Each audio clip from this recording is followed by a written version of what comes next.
All right, team, R419 resistance for July. Now, this consists of 4 circuits.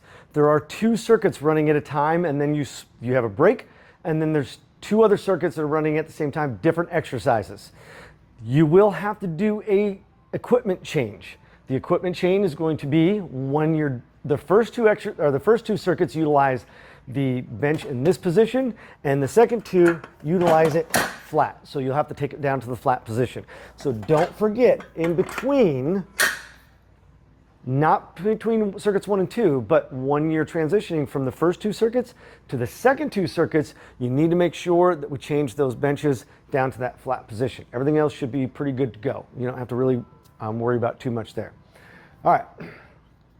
So again, how this works is you have 2 main circuits, 3 exercises, 3 rounds.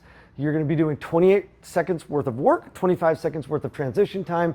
There is no extra end of round rest time. So you're just doing 28 seconds, 25 seconds transition, 28 seconds, 25 seconds transition, 28 seconds, and you keep doing that for 3 rounds. There is, again, no extra end of round rest time. So we're just going to do all 3 of those exercises. Then you move to the other circuit.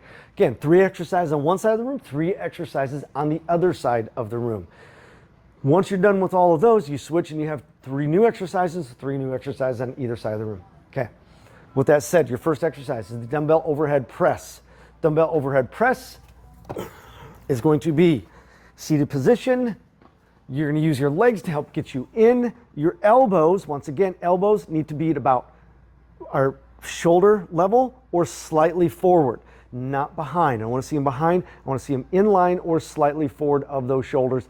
You can come down just below 90 degrees. Nice arc pattern when you come up. Your forearms should be perpendicular to the ground, and then you use your legs to help get you out. That's exercise number 1. Exercise number 2 is going to be the dive bomb. So you're going to have just a body weight exercise in between both of those. You have 2 loaded exercises with a body weight exercise. You're going to do the dive bomb. Dive bomb is going to be the hands wide. That's the most important thing on the dive bomb. Okay, we want to make sure that our hands are wide so our elbows don't come over our hands. So hands out wide, heels glued to the ground, legs are locked, drop the shoulders, come down, press back up. Again, keeping those legs locked. Now, if they can't do that, if that's too hard on their shoulder, their wrist, or they have vertigo, you can always grab a rubber band. They can do a rubber band overhead press, just like this. It's designed to keep working those shoulders. We want to keep working those shoulders. Again, it's time under tension. Next exercise is going to be the landmine row. Now, the landmine row, shoulders come down and back. So the first thing, shoulders down and back. With my shoulders down and back and my back flat, I squat down, pick it up, and I'm about 45 degrees. I don't want to be completely bent over, and I don't want to be standing straight up and down. So I want to be about 45 degrees. I pull this to my chest, to the bottom of my chest. Okay, my hands kind of glide up my body. If I'm back here, not going to be as effective. You want your hands basically, or your arms just kind of gliding up your legs to your body. Okay, now if they have lower back problems, stand a little bit taller and they can still do this. They won't get as much range of motion, they don't get as much lat work, but it takes the pressure off the lower back. If they do have major lower back issues, not the exercise for them. A lot on the posterior chain, a lot of stress in that lower back. So just be aware of that, okay? Those are your first 3 exercises. Then you're going to switch sides of the room, whatever side of the room they're on. Second one is going to be the rubber band external rotations.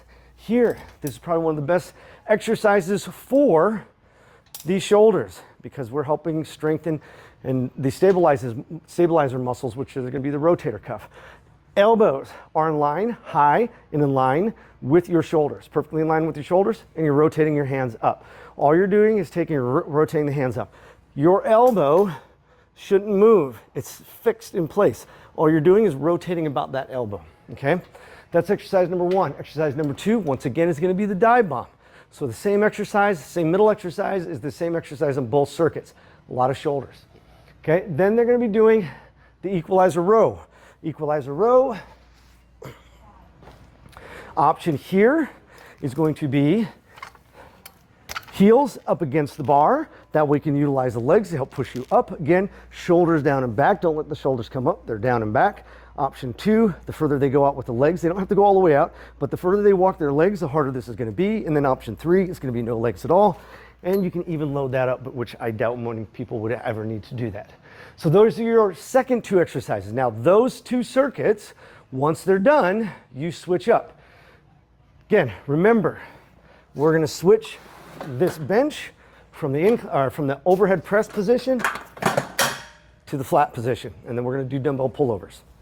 Okay, so remember, got to make sure that in between the first two circuits, when they go into transition to the second 2 circuits, that we get that set up. Okay, with that said, we're going to start with the dumbbell pullovers. Dumbbell pullovers, I'm going to grab 1 dumbbell. Once again, keeping their shoulders down and back. Use your legs to help get you in. You're grabbing the top part of the dumbbell. Again, shoulders down and back. Don't let them creep up. Extend back and then pull up to forehead level. You're stopping here so that you can keep the tension on those lats.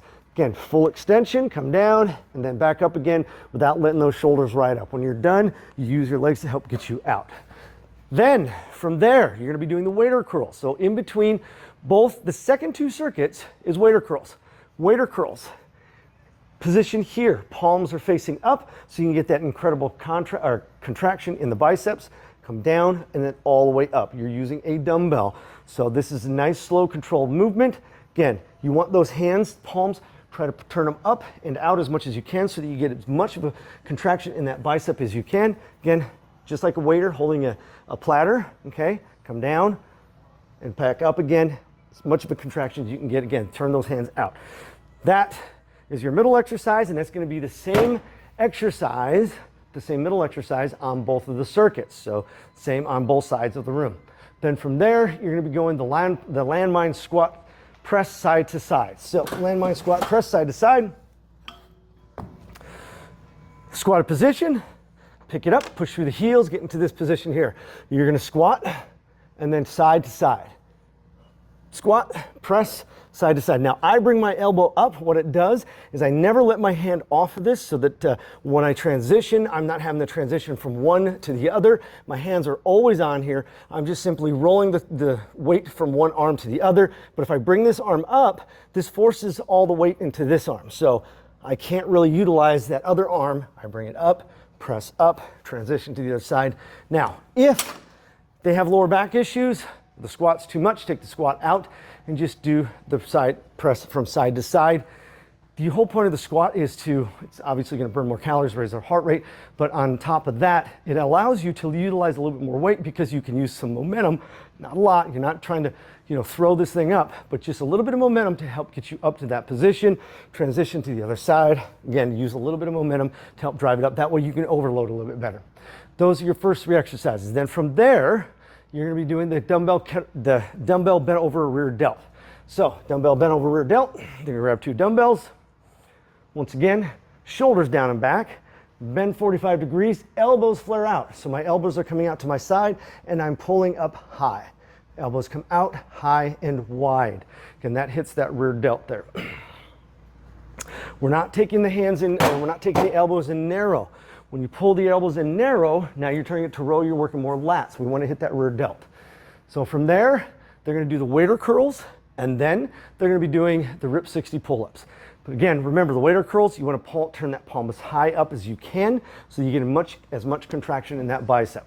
Now, again, if any of these exercises, if that bothers their elbows or wrists, you can always change it to just a regular dumbbell. They can just do regular dumbbells like that, okay? But the whole point of it is we're working the bicep in between those 2 exercises. So rip 60 seated pull-ups. Option 1 is going to be a row. So they're going to lean back, again, shoulders down and back. Notice my shoulders are down and back. I don't let them creep up like this when I do it, with the shoulders down and back, neutral spine.